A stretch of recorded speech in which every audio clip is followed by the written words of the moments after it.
Il exultera pour toi et se réjouira. Sophonie 3, 17. Imagineriez-vous que Dieu puisse danser? C'est pourtant ce qu'a osé dire un prophète du VIe siècle avant Jésus, Christ notre Seigneur. Et pourquoi Dieu danserait-il, d'après lui? À cause de son peuple, tout simplement. Ce prophète s'appelait Sophonie, ce qui veut dire Dieu protège. Et il est classé parmi ceux qu'on appelle les 12 petits prophètes, pour les distinguer des 3 grands qui sont Isaïe, Jérémie et Ézéchiel. Le livre de Sophonie est très court, 3 chapitres seulement, d'où son classement parmi les petits. Mais quelques-unes de ces paroles sont restées célèbres. En particulier, nombre d'entre nous ont chanté « Fille de Sion, réjouis-toi car le Seigneur est en toi ».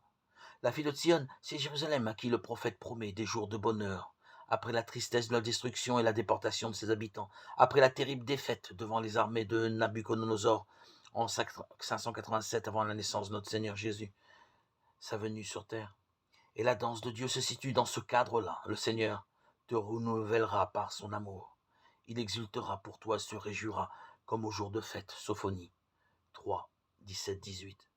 Si le prophète parle ainsi, c'est parce que, là-bas, à Babylone, les jours de fête ne sont plus qu'un souvenir, et qu'il faut toute la force de la foi pour oser dire que ces beaux jours reviendront.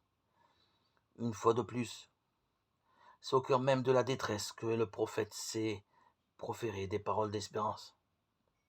Mais ne serait-ce pas la caractéristique des prophètes, justement, que d'être des guetteurs de l'aube?